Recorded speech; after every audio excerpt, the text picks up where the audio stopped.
আসসালামু আলাইকুম গাইজ। আজকে আমি প্রথমে 4টা ডিম নিয়ে বসে বলছি কিছু একটা স্পেশাল বানাবো বলে।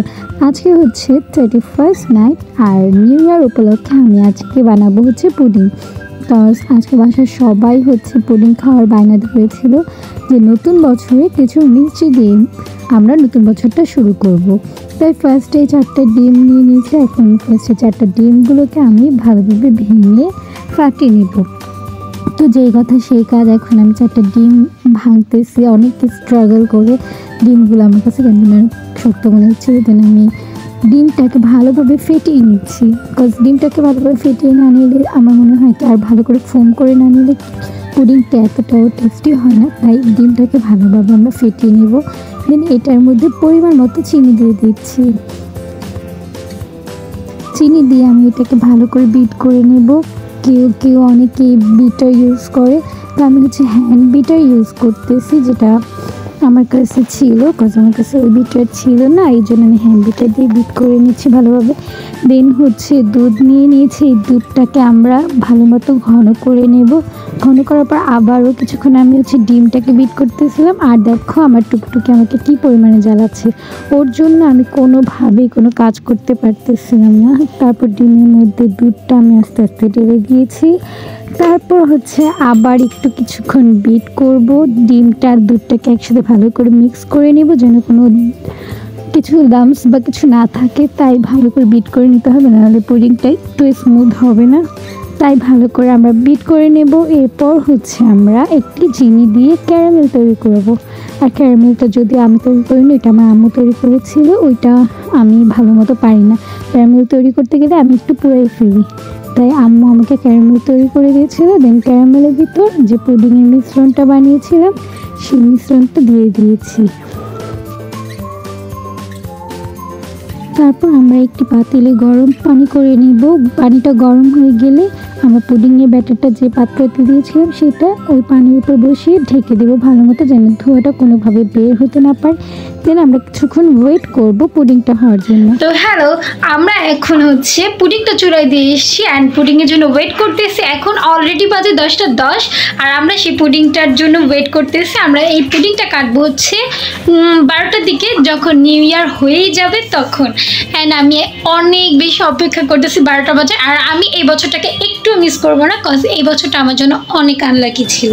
তাই আমি নতুন বছর অনেক অপেক্ষা করতেছি যে নতুন বছর নতুন কিছু নিয়ে হয়তো আসবে। এটা তো আমি হোপ করতেছি যে নতুন বছর আমাদের সাথে সব কিছু ভালো ভালো হয়। তাই আমি 12টা বাজে অনেক অপেক্ষা করতেছি। এই বছরটা আমার পার্সোনালি বেশি একটা ভালো লাগেনি, আর আমার সাথে খুব খারাপই হয়েছে। এই বছরে ভালো কিছু তো হয়নি। তো এখন আমি আমার বোনকে জিজ্ঞেস করবো যে ওর এই বছরটা কেমন কেটেছে। তোমার এই বছরটা কেমন কেটেছে? আমার এই বছরটা অনেক ভালো কাটছে and I am definitely gonna miss 2024। আচ্ছা, এই বছরে কি কি ভালো লেগেছে তোমার? সবকিছু মিলে আর কি ভালো ছিল মাশাআল্লাহ। ওকে, ওর কাছে এই বছরটা অনেক ভালো লেগেছে, কজ এই বছর অনেক ভালো কেটেছে। ঠিক আছে, ভালোই কাটছে, খারাপ না। আর 2025 এর জন্য তুমি কি কি ভেবে রেখেছো বলো? ভাবি আমি অনেক কিছু, কিন্তু আমার ভাবনা অনুযায়ী কোনো কাজ হয় না। আমরা সত্যি অনেক কিছু ভাবি কিন্তু ওরকম হয় না, বাট কিছু না কিছু তো থাকে যে এটা আমরা করবো। রেজুলেশন সবারই থাকে। তোমার কি রেজুলেশন? আমার রেজুলেশন হচ্ছে আমি আমার লেজিনেসটা কমায় দিব, আমি অ্যাক্টিভ থাকবো এখন থেকে। গুড, এটা একটা ভালো রেজুলেশন। এখন সবাই মিলে আড্ডা দিতে দিতে আম্মু বানিয়ে নিয়ে এসেছিল ছোলা বুট।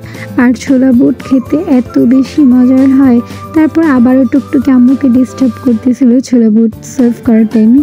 দেন আমরা প্লেটে করে ছোলা বুট নিয়ে সবাই আড্ডা দিচ্ছিলাম আর ছোলা বুট খাচ্ছিলাম। আর এই যে আমাদের পুডিংটা রেডি হয়ে গিয়েছে। দীর্ঘ 45 মিনিট ওয়েট করার পর হচ্ছে আমাদের এই পুডিংটা রেডি হয়ে গেছে। এখনই 12টা বাজবে আর আমরা সব ভাই বোনরা মিলে এখন হ্যাপি নিউ ইয়ার সেলিব্রেট করবো। So 1 2 3 happy new year. আর হ্যাপি নিউ ইয়ার আর নিউ ইয়ারের জন্য হ্যাপি নিউ ইয়ার। আর এখন আমরা নিউ ইয়ার সেলিব্রেট করব। তোমরা আমাদের সাথেই থাকো। ফাইনালি আমাদের পুডিংটাও রেডি হয়ে গিয়েছে, যেটা রেসিপি আমি আপনাদেরকে দিয়েছিলাম। এই যে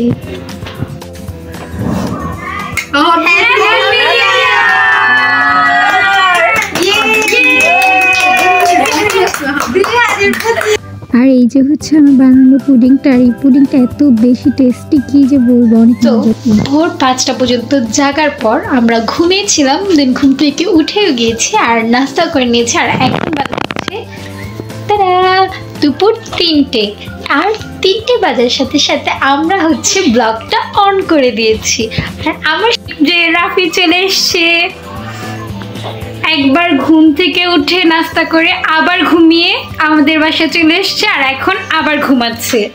এটা হচ্ছে ওর নিউ ইয়ারের ফার্স্ট ডে। উঠো উঠো, ঘুমই তো শেষ হয় না রাফি। এখন আমি দুপুরের লাঞ্চের জন্য সালাদ তৈরি করবো। আর সালাদের জন্য ফার্স্টে আমি টক দই নিয়ে নিয়েছি, আর টক দইয়ের সাথে কিছুটা চাট মশলা, একটু লবণ আর কিছুটা চিনি অ্যাড করছি। আর চিনি আর এই সব মশলা অ্যাড করার পর আমি ভালোভাবে মিক্স করে নেব, কারণ ভালো করে মিক্স না করলে চিনিগুলো মুখে পড়বে, যেটা খুবই বাজে লাগবে। তাই জন্য ভালোভাবে আমি মিক্স করে নেব আর মুখে যেন না পড়ে। তারপর হচ্ছে সালাদের জন্য শসা, টমেটো, পেঁয়াজ কলি, মরিচ, পেঁয়াজ এগুলো সব দিয়ে নিয়েছি। তারপর ভালো করে মিক্স করে দিচ্ছি। আর এই মিক্স করতে আমার এত ভালো লাগে যে মিক্স করতে আমার অনেকই ভালো লাগে। তারপর হচ্ছে আরেকটু আমার মনে হচ্ছে লবণ দরকার, তাই লবণ দিয়েছি। আর সাথে সরিষার তেল বা অলিভ অয়েল যার কাছে যা থাকবে সেটা অ্যাড করে নেবে।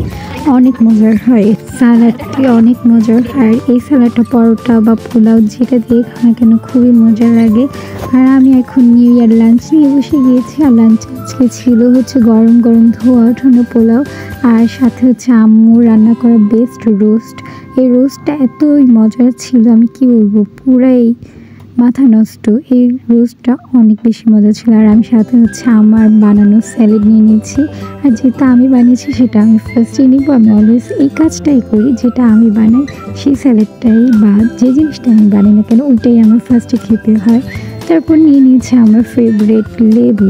লেবু ছাড়া পোলাও খাওয়া আসলে ইনকমপ্লিট, এই জন্য লেবু তো মাস্ট দরকার। তাই স্যালাড আর লেবু নিয়ে আমি ফার্স্টে রোস্টটা ট্রাই করব, দেন হচ্ছে মন ভরে খাবার দাবার খেয়ে তারপর হচ্ছে আমি কোকা কোলা পছন্দ করি না, তাই নিয়েছি স্প্রাইট। আর লাস্টে আমি আমাদের টুকটুকিকে দেখিয়ে আজকের মতো বিদায় নিচ্ছি। আল্লাহ হাফিজ।